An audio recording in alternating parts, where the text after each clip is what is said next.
lift our hearts to the Lord. Can you hear me? No? Everything is on here from my part. Yeah, it is. Hopefully it is going to work. So we are on now? Very good. Now, I would like to invite now, before we start, before I say anything, actually before I invite anybody, did you all receive this in a bulletin? You know that we have a pack house last Saturday evening, and I sent the email, but I want to thank everybody, everyone who was involved in this. It was it was my first experience. I could not meet all the people, but I was able to meet few people. It was a beautiful, beautiful experience, and everybody was impressed. One sad thing is that there are some people who text me that I invited. They were not able to come in. There was no parking for them, so they just came in and they left. They are not the only ones. The whole purpose for this is also that we make connection with our community for one purpose, and that purpose is to address the needs of the community, as Jesus was doing with the people. That is the sole purpose for that. And also to raise the money. Raise the money, and you'll see how much money was raised. Praise God for all of that. And for the young people who will be going for a mission trip to Bolivia. At the same time, last Saturday, we were advertising different things that we have. And you heard today, those of you who came later, tonight, actually this afternoon at 5 p.m., we are going to show the movie. The movie is made by one of our members. It's a documentary movie from Babylon to America. It is about the prophecy. A young man who just started 2 years ago to make this movie, and as he was going through all of that, finally he put it on YouTube on December 25th, and right now you can see there is close to 1 million views already on that one, and the comments are amazing from the people all around the world. So today we are going to have at 5 o'clock, we will watch, since it is 2 hours, for 1 hour, we'll have a little intermission. I hope that somebody can bring some chips and salsa. I already asked some people for that. And then after that we'll have a second part, and then we will have, I already asked few people who can be here to have a little discussion if there is any question, so that we can answer to those questions. Okay? So that's about what is happening. And don't forget, what is tomorrow? Does everybody know? No, I'm not talking about time. What is happening in our church? There is a cooking class. You know that a number of people last Saturday evening, they signed for the cooking class. So it is again to bring something that is good, helpful for the community. I hope that you will come and bring your friends also to the cooking class. Now, I would like to invite 3 young men, and you will see why I'm inviting them. David, Luke, and Cortland. You're all here? All right, good, very good. Anybody knows why am I inviting them? Any clue? They are not going to a mission trip. It is a mission trip, but in a sense. Okay, I don't know. You should take a mic, because I'm going to ask you questions. So this one is on. Anybody can call.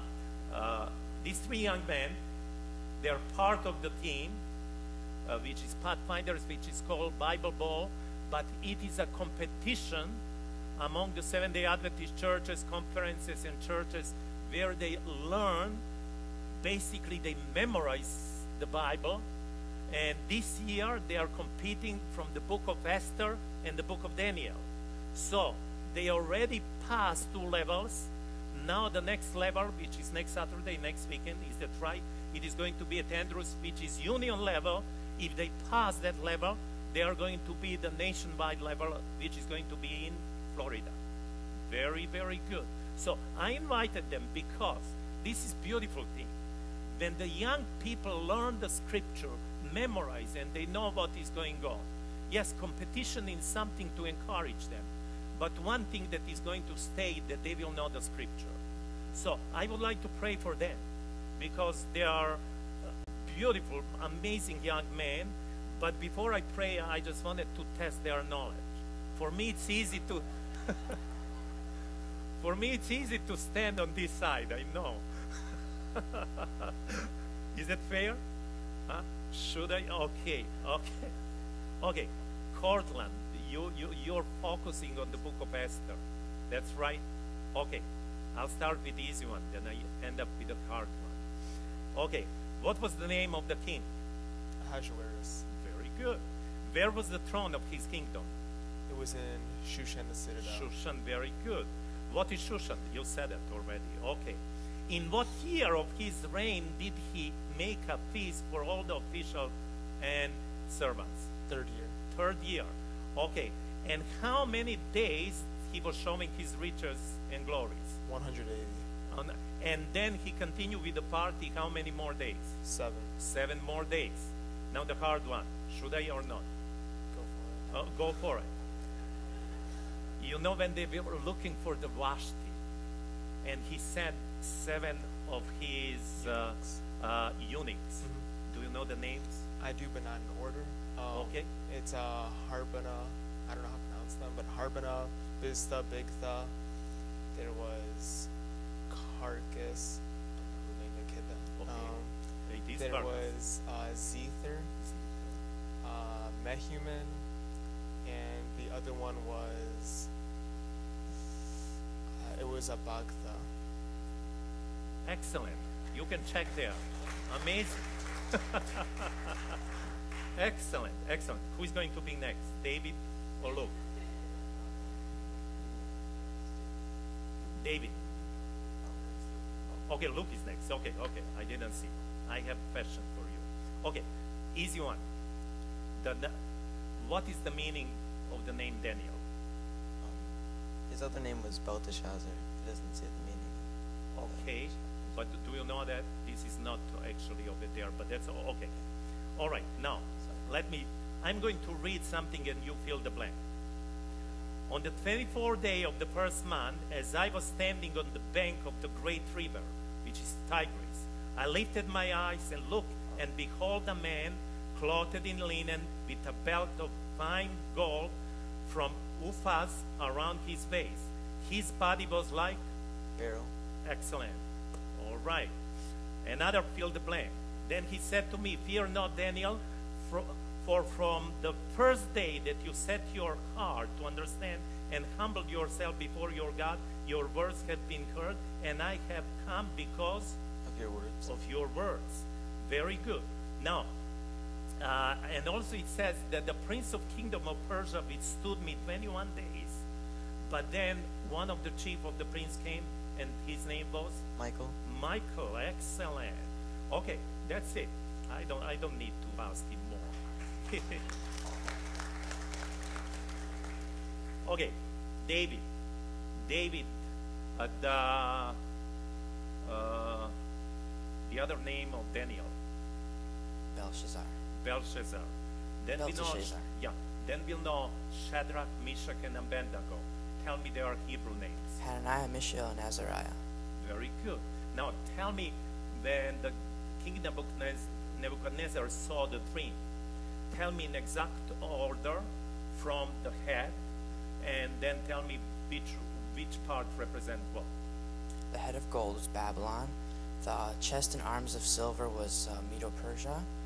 The belly and thighs of bronze was Greece. The legs of iron was Rome, and the legs partly of iron and partly of clay. The feet partly of iron and partly of clay were the 10 kingdoms after Rome. Beautiful. I'm not going to ask you anymore. Okay, keep that. I just wanted to tell you that we love you as a church, and we are very, very proud of you. And I just wanted to pray for you. If you can just kneel down, 4 of us here, and pray. Dear Heavenly Father, it is beautiful to see young men who are dedicated their time, and I know that they are very busy in school with the schedule that they have, and also the extra activity that they are doing also. But they dedicated this time to know more about your holy word.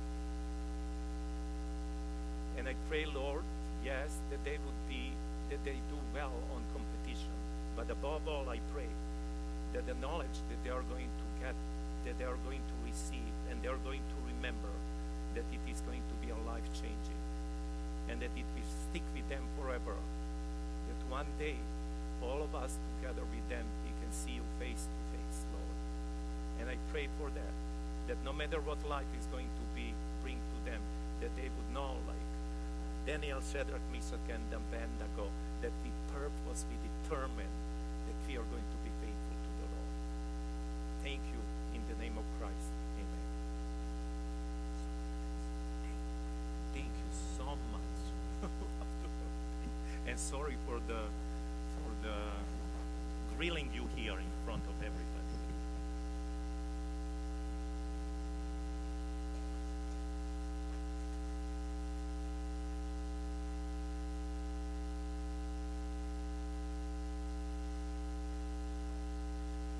Today and the next Sabbath, since I'm in between the series that I'm going to be talking about.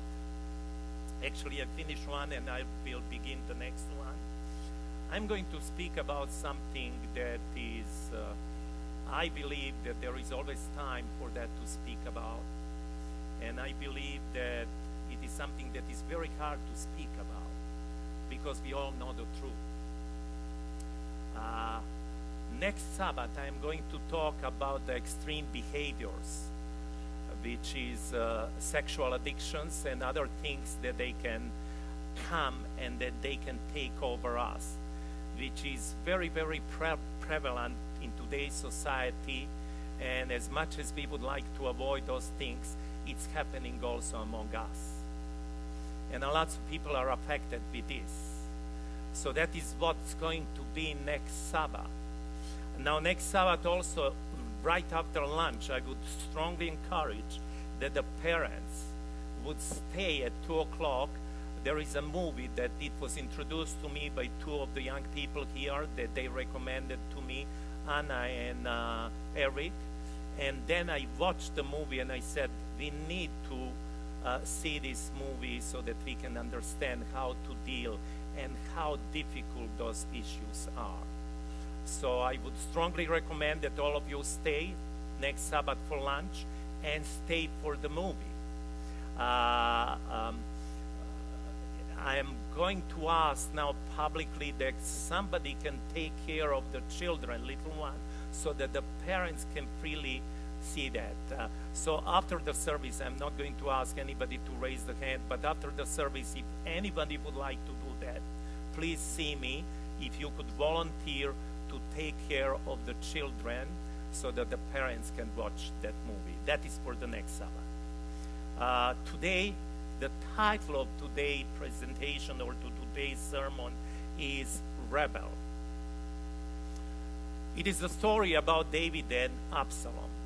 And when we go and we look the life of David, we are going to see that David, the first thing that many people see about David is that the Bible portrays David as a man after God's own heart.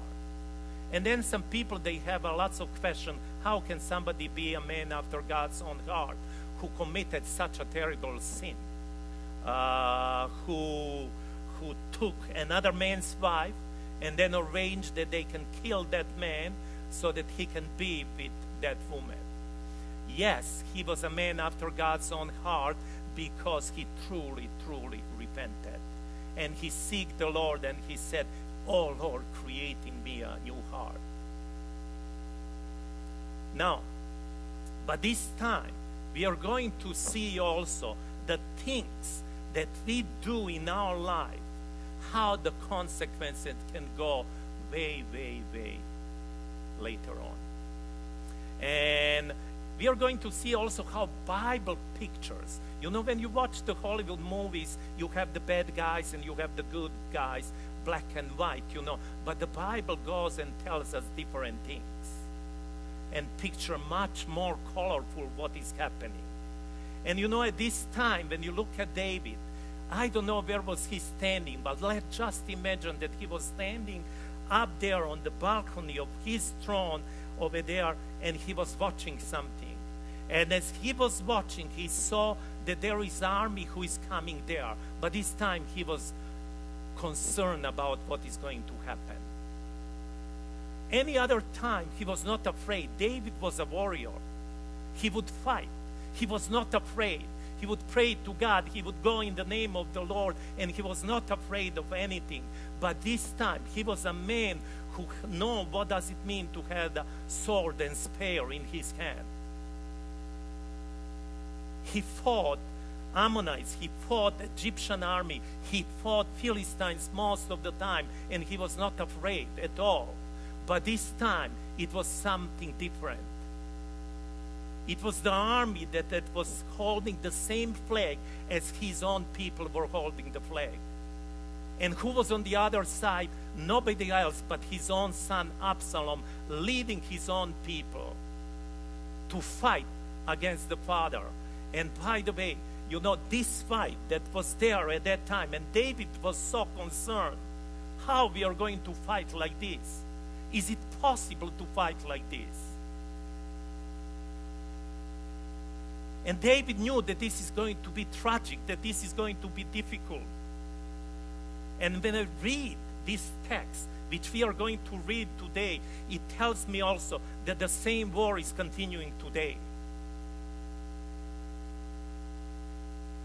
Father is fighting against son. Son is fighting against the father. Brother against father. Husband against wife. And wife against the husband. The same war continues on, tragically. And now can you imagine David, who is watching this army that is coming, and he knows that this is going to be so tragic, and he's watching and he's thinking, how are we going to fight this? And then he's going to say one command that is always going to be remembered. And anybody who is a war general or army general or anyone could say, no, you cannot fight like that. And he's giving the command because on the other side is his own son who is leading this army, and he's giving this command. Now the king had commanded Joab, Abishai, and Ittai, saying, deal gently for my sake with the young man Absalom. And all the people heard when the king gave all the captains orders concerning Absalom. Deal gently. Deal gently with my son.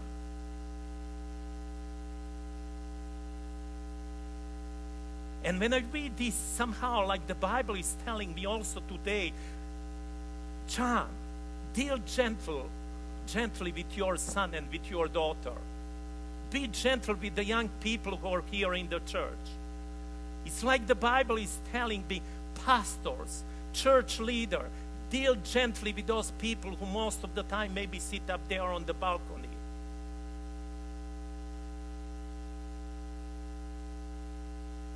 Husbands, deal gentle with your wife, and the same is with wife. And I know that the young Absalom is still here with us. He's today with us, today right here. And he doesn't feel good here because there is something that is carrying here in his heart. He does not want to accept the society that we created. He sees, he sees the dad who comes here, who is dressed nicely and everything, but he sees totally different thing that is happening at home. And this is a tragic thing that's happening constantly. Every church that I've been in, everything, I see the young people who are raised here, who've been with us, and then they are gone, and I never see them again.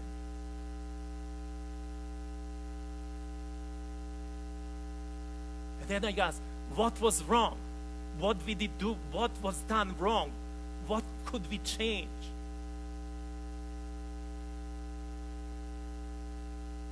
And today I would like to speak. Why? Why was this young man became rebellious? So much rebellious. what was the things that they were happening in his life that he became so rebellious?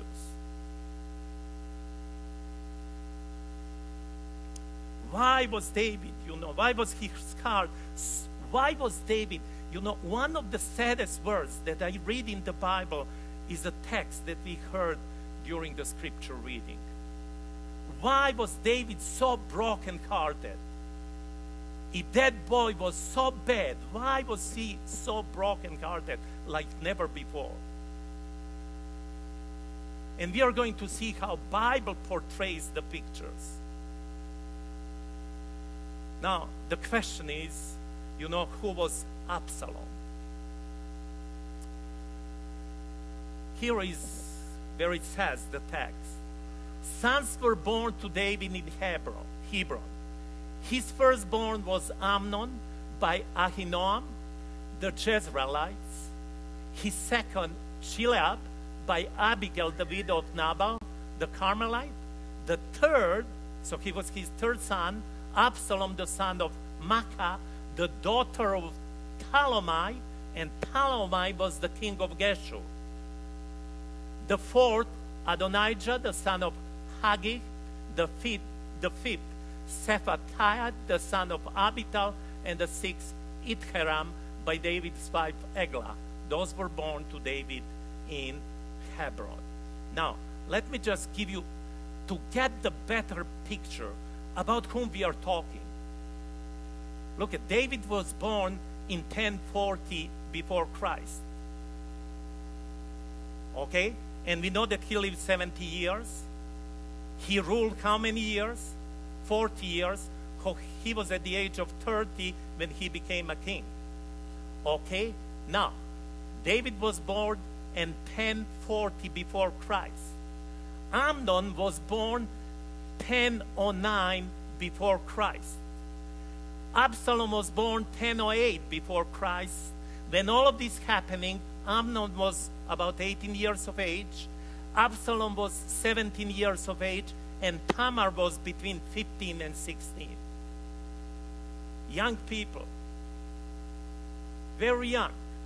And David and Bathsheba, what they did, it was in 1993 before Christ. David was at that time when he did that sin with Bathsheba, 47 years of age. And rape, which we are going to talk today, happened in 992, just 1 year after David did with Bathsheba, what he did with Bathsheba. It is very interesting to know those facts, to see how young these children were, what was happening with them. And now, we are going to go through some hard things. So bear with me. They are really difficult things when you read those things. But that was the reality. Now, after this, Absalom, the son of David, had a lovely sister whose name was Tamar. And by the way, at that time, she was 15, 16 years of age. And Amnon, the son of David, loved her. Now, when you read here, this word love her, it was not the love that is really, really pure love. It was a lust.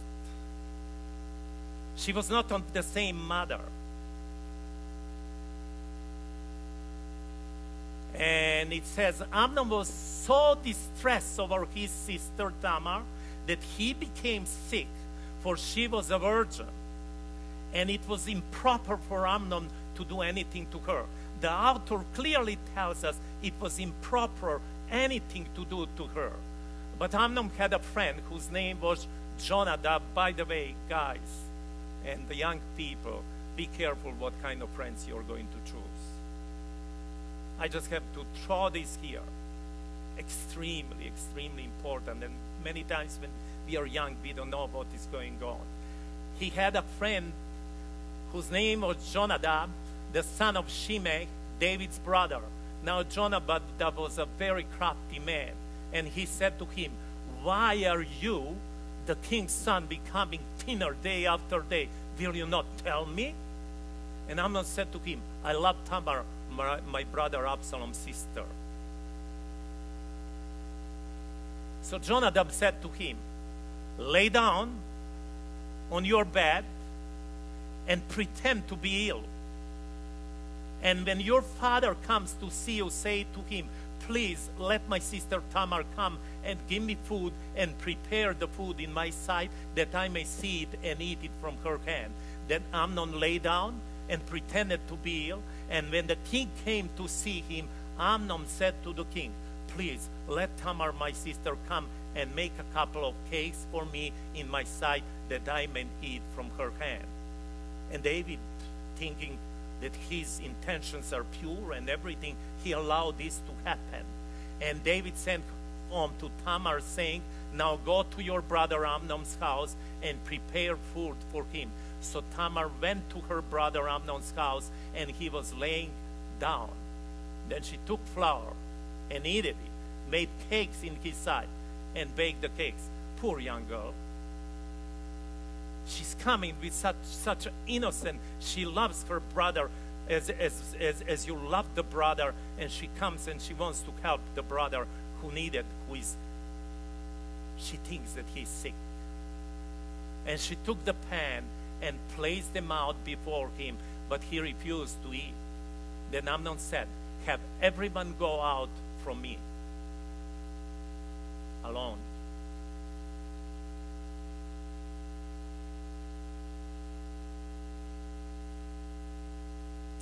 And they all went out from him. Then Amnon said to Tamar, bring the food into the bedroom that I may eat from your hand.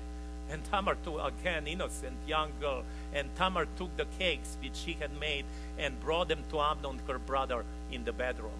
Now when she had brought them to him to eat, he took hold of her and said to her, come, lie with me, my sister. But she answered him, I put in red. Do you know how many times she said that no? And when somebody said no, no means no. Young boys. But she answered him and said, no, my brother, do not force me, for no such thing should be done in Israel. Do not do this disgraceful thing. She's pleading like, don't do that to me. It's a terrible thing to be done. And where could I take my shame? And as for you, you would be like one of the fools in Israel. Now, therefore, please speak to the king, for he will not withhold me from you. Because she's speaking here, she's telling also him, listen, if you want to marry me, because at that time that was allowed, that was okay. If you want to do that, that's okay, but do it in a proper way. However, he would not heed her voice, and being stronger than she, he forced her and laid with her. Rape. Right there. Then Amnon hated her exceedingly, so that the hatred with which, see, look at the twisted mind. With the lust and everything. Do you see when you read this? The tragedy. Then Amnon hated her exceedingly, so that the hatred with which he hated her was greater than the love with which he had loved her. And Amnon said to her, arise, be gone, get out. So she said to him, no, indeed, this evil of sending me away is worse than the other that you did to me. But he would not listen to her. Then he called his servants who attended him and said, here, put this woman out, away from me, and bolt the door behind her. Now she had on a robe of many colors, for the king's virgin daughters wore such apparel. And his servant put her out and bolted the door behind her.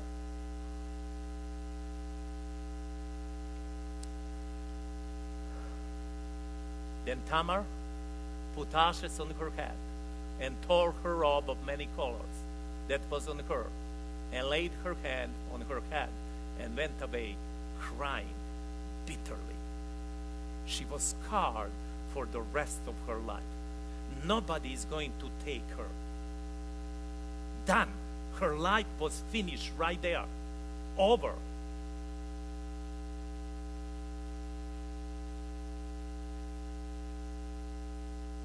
And Absalom, her brother, he's coming, and he said, Absalom, her brother, said to her, has Amnon your brother been with you? But now hold your peace, my sister. He's your brother. Do not take these things to the heart. What is Absalom saying here is, listen, hold your peace. Maybe he will come back and do what is right to be done. That's what is he telling her here. So Tamar remained desolate in her brother Absalom's house. He took her. And now it's becoming very, very interesting. Now, for the thing that was done like this, was there a law in the country that something should be done? There was a law, something to be done. Now it's becoming very, very interesting. And I told you, this is happening 1 year after David committed the sin with Bathsheba. Now we need to be very careful, and I'm speaking today to myself, to all the fathers and mothers who are present here. But when King David heard of all these things, he was very angry. That's all what the author is telling us, who is inspired author. He was very angry. That's all that he did, just express his anger. And Absalom spoke to his brother Amnon, neither good nor bad, for Absalom hated Amnon because he had forced his sister Tamar. Now, Absalom is waiting for his father to do something. There is justice, and justice needs to be done. It was done in justice to his own sister, and father is only angry.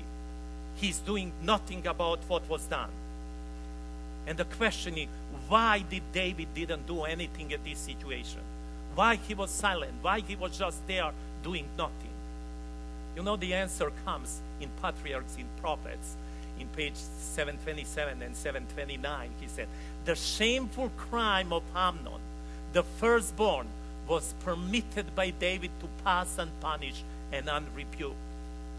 The law pronounced death upon the adulterer, and the unnatural crime of Amnon made him double guilty. But David, self-condemned for his own sin, failed to bring the offender to justice. Wow. Wow. With the memory ever before him of his own transgression of the law of God, David seemed morally paralyzed. He was weak and irresolute, when before his sin he had been courageous and decided. Before he was courageous and decided, his influence with the people had been weakened.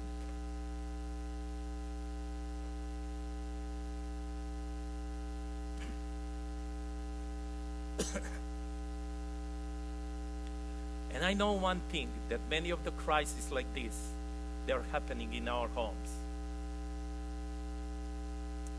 How many of the children, they've been molested?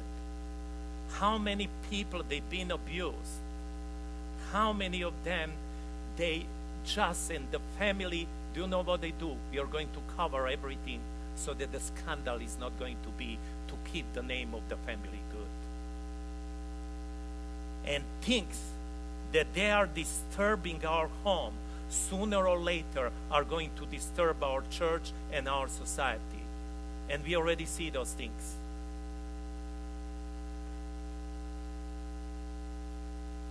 And you know, when you read what is happening, you know next, it is just something that is very, and it came to pass after 2 full years that Absalom had sheep shearers in Baal-Hazor, which is near Ephraim. So Absalom invited all the king's sons.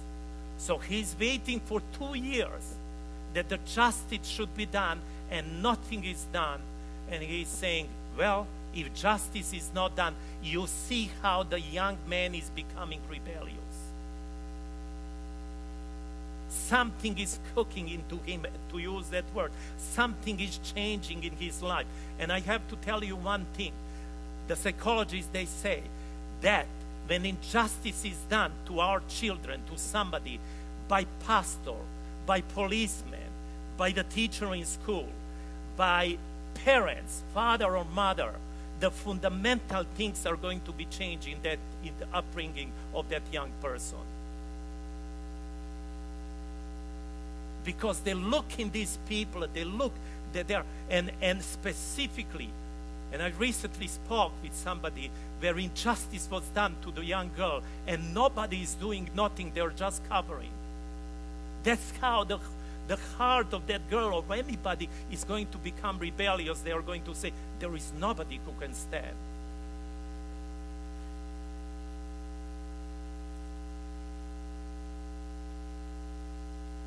And lots of young people, I spoke with many of them.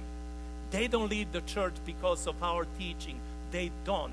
They leave the church because they were victims of injustice and hypocrisy. They knew that something was done, and lots of adults, and nobody stand to defend or to do something for them.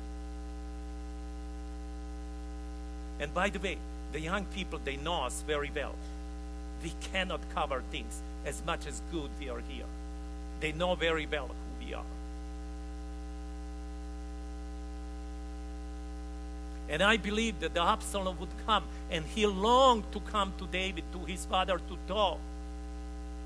I believe that he was probably trying to tell his father, Dad, what is happening with us? Dad, why are you not doing something? Look at what's happened. This is a terrible thing. Why cannot somebody stand and do something for this? And you know, he comes to the point and he's making this party intentional party. He prepared. He's going to do what he's going to do. Now therefore, let not my lord the king take the things to his heart to think. By the way, on that party for the king's son, and he asked the king to allow, and they have this party, and during the party, he went and he killed his brother Amnon. He said, for 2 years, nobody is doing anything, then I'm going to take the justice in my hand. My father is doing nothing. He is the king. He is the authority. He's supposed to do something. But you know why? Many times we can do nothing because we have done the same thing.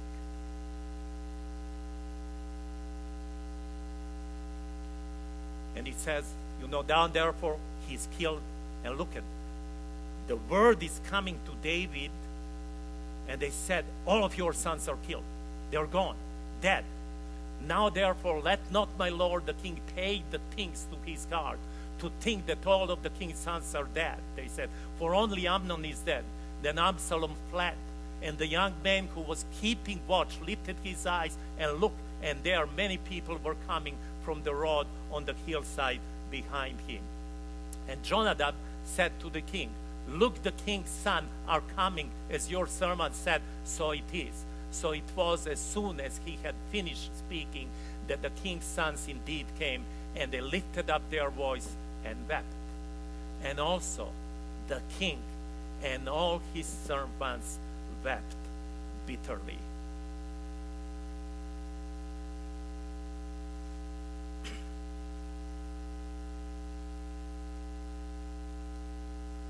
And Absalom fled and went to Talmai, the son of Ammihud, king of Geshur. And David mourned for his son every day. He was mourning not for Absalom. David was mourning for Amnon. So Absalom fled and went to Geshur and was there 3 years. And King David longed to go to Absalom, for he had been comforted concerning Amnon because he was dead. Now, this is very interesting. You know, he knew that maybe his father will do now justice. He killed his own brother, and because to avoid this justice that maybe his dad is going to do, he's going to his grandfather to Geshur, and he's running away, and he's going to spend 3 years.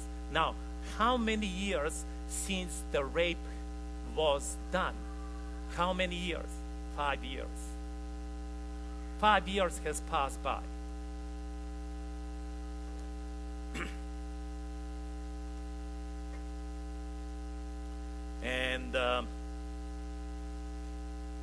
This is coming interesting. We are in chapter 9. And the king said to Joab, because David longed to see him somehow, he doesn't have moral power to do anything.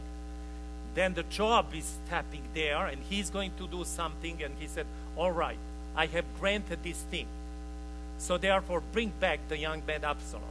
So Joab is going to go to the land of Geshur to bring Absalom back. Then Joab fell to the ground on his face and bowed himself and thanked the king. And Joab said, today your servant knows that I have found favor in your sight, my lord, O king, in that king has fulfilled the request of his servant. Pay attention now. So Joab arose and went to Geshur and brought Absalom to Jerusalem. And the king said, let him return to his own house, but do not let him see my face. So Absalom returned to his own house, but did not see the king's face. Does that disturb you to look this in that sense? He longed to see him. Just as he didn't do anything, he comes back. 5 years, there is no communication with them. Nothing is going on. And he comes back and he said, I don't want to see his face. Now in all Israel, there was no one who was praised as much as Absalom for his good looks. From the sole of his foot to the crown of his head, there was no blemish in him.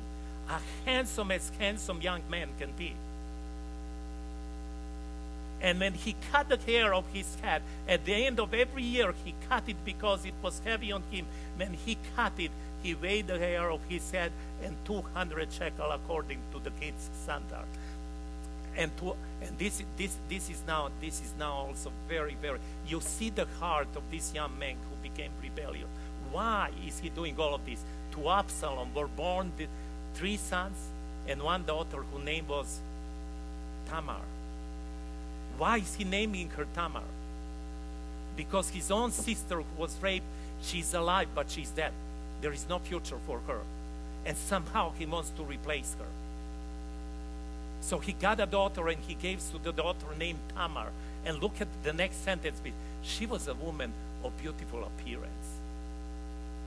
Like his sister. Because his sister was beautiful. She was of beautiful appearance. And Absalom dwelt 2 full years in Jerusalem and did not see the king's face. How many years is now? 7 years. Wow. 7 years. He is there. Nothing is happening. And now he's going to. Therefore Absalom sent for Joab. He said, well, if I cannot see my father's face, I'm going to take a provocation, and he did, Absalom sent for Joab to send him to the king, but he would not come to him. And when he said again to second time, he would not come. So he said to his servants, you see how he's becoming now more and more rebel. And he said to his servant, see, Joab's field is near mine, and he has barley there. Go and set it on fire. And Absalom's servants set the field on fire. In other words, he's thinking now, I'm not worthy a bit in my father's eyes. He does not care about me. And he is becoming extremely rebellious. Then Joab arose and came to Absalom's house and said to him, why have your servants set my field on fire? And Absalom answered to Joab, look, I sent to you, saying, come here so that I may send you to the king to say, why have I come from Geshur? It would be better for me to be there still.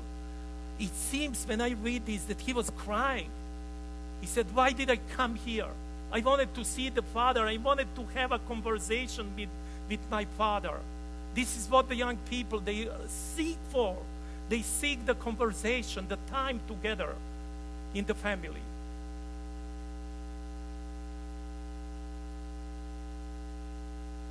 Now, therefore, let me see the king's face. But if there is any iniquity in me, let him execute me. So Joab went to the king and told him. And when he had called for Absalom, he came to the king and bowed himself on his face to the ground before the king. Then the king kissed Absalom. By the way, at this moment, after 7 years of not speaking, not touching what is the issue, no communication, no time together. When I speak about these fathers, spend the time together with your children.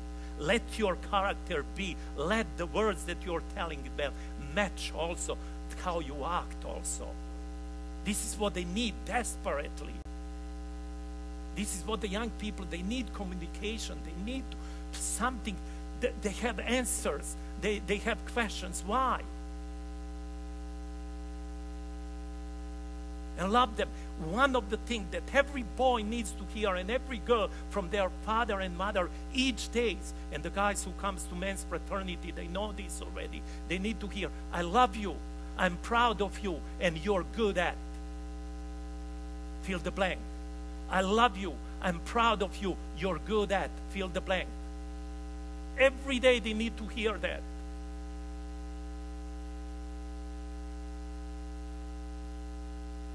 Then the king kissed Absalom. By the way, at this time he is thinking, he heard already.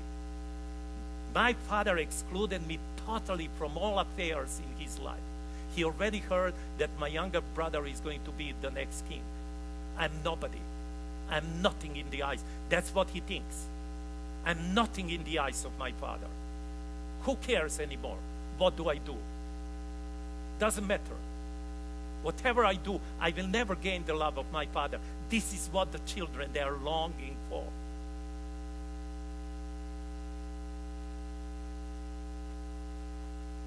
And you know, when I speak about this, I just wanted to remind you one thing. There is, when Mark Finley, evangelist, I was listening to him, when he would speak on his evangelistic series, when he would make appeal, he would say, there is always a last thing in life. There is a last smoked cigarette. There is a last meal. There is a last I love you. There is a last goodbye. There is a last night. That's what the life is, and this is the reality of life. And I know that lots of people today, they live in the past. When I speak with the old people, when I go to visit them, they're telling me, oh, Pastor, you should know how it was before, during that time and everything, and they live in the past. When I speak with the young people, they're telling me what they are planning, which is good for the future. But I'm asking how many people live for today, for the present time. And Bible is always in the present time. That's why the Bible, the one sermon that we have recorded that Jesus preached among his own people and everything he said to them, today, there is not tomorrow, there is no yesterday in the Bible. It is today. It says, today this scripture is fulfilled in your hearing. When he came and saw Zacchaeus and he told him, today I must stay at your house. And then later on he said, today salvation has come to this house. Then he said, I say to you today, you will be on the cross. You will be with me in paradise. Today, if you will hear his voice, today I have begotten you. There is a today in the Bible. So I'm going to appeal to you. If you want to do something, if you want to make a difference, I'm appealing to you as Jesus did. As Jesus did. Go today. Tell to your sons and daughters, I love you, I'm proud of you. Husbands, tell to your wives, and wives, tell to your husbands. The same is with the children. Come and tell to your parents, I love you.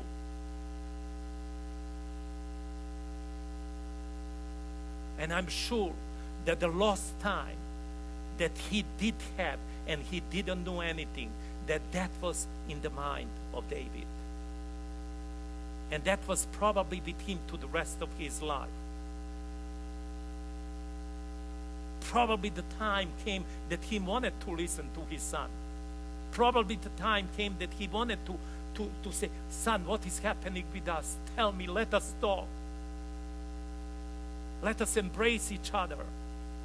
But it was too late.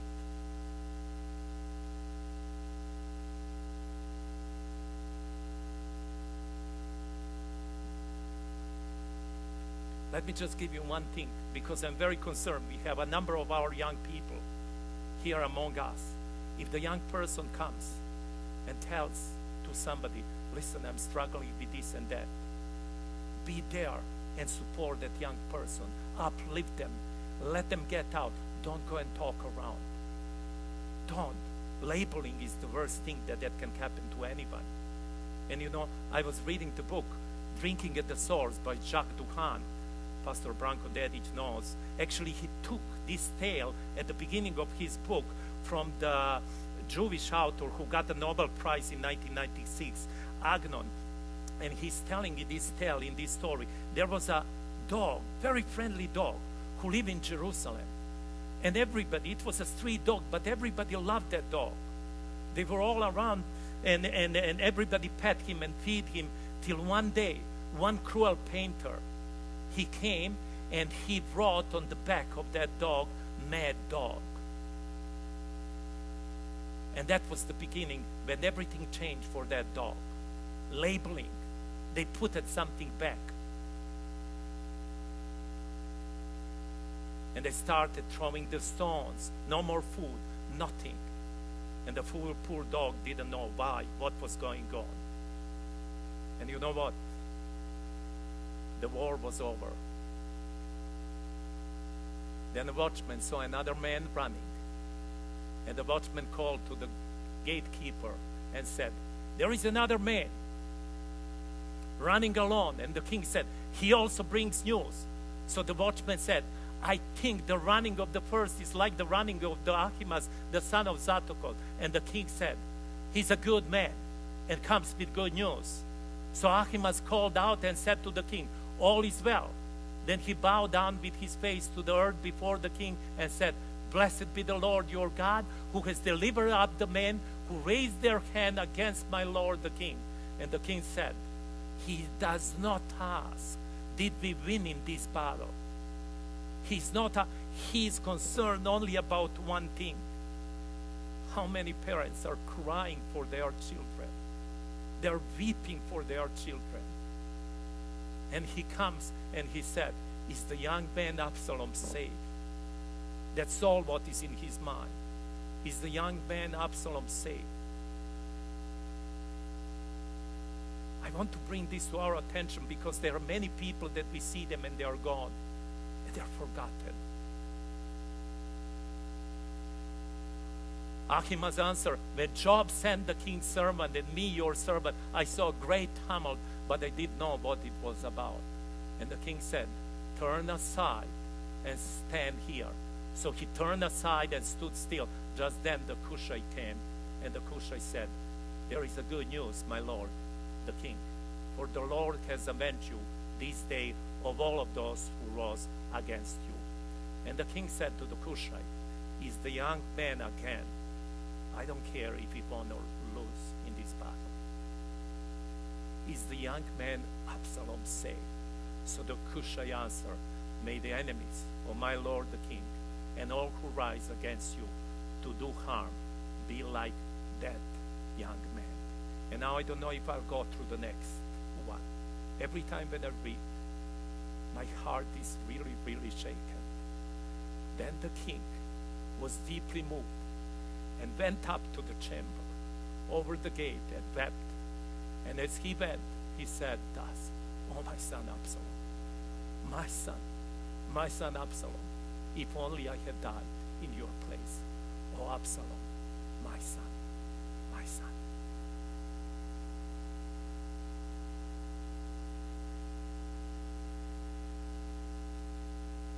If the King David would stand here and speak to you, do you know what he would say after his experience in his life?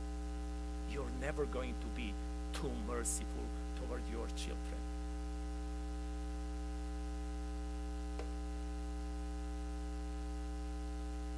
You're never going to think that I'm too good for my husband or my wife.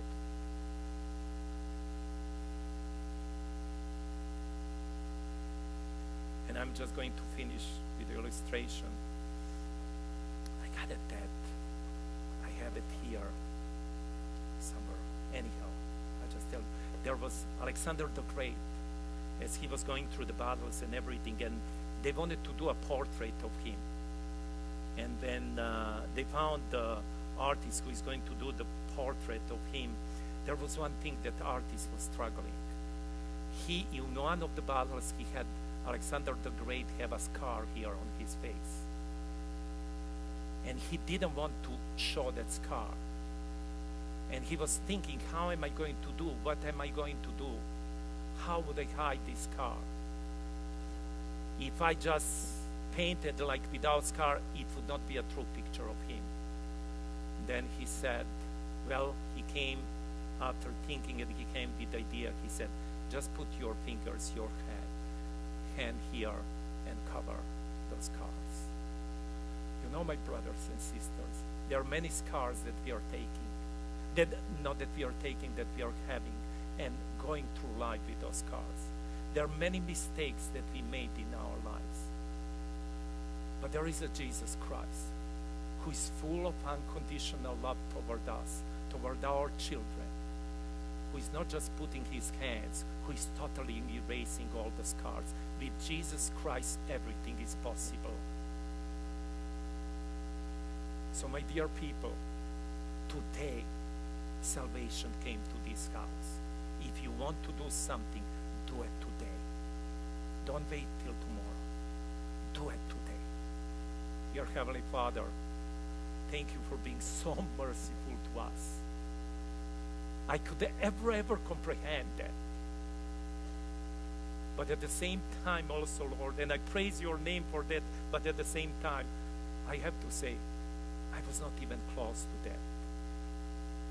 How many times I could pass by and be busy with all kinds of things and not spend the time with my children, with the young people in the church. How many times I would tell the words and my actions were different. And those are the things that they bring scars to these young people and to my children. But I pray, Lord, I'm thankful that you're merciful and giving us this time, that there is still time. So let us come, Lord, to you. Now is the time of salvation. Let us live in the present time.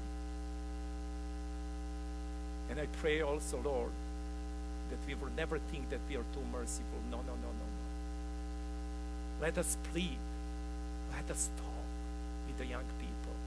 This was written for us, that we would not make the same mistakes, only with Jesus Christ. Thank you. And in his name I pray. Amen. Let us all stand and let us all sing Have Thine Own Way, Lord, hymn number 567. Not my way, but have Thine own way, Lord.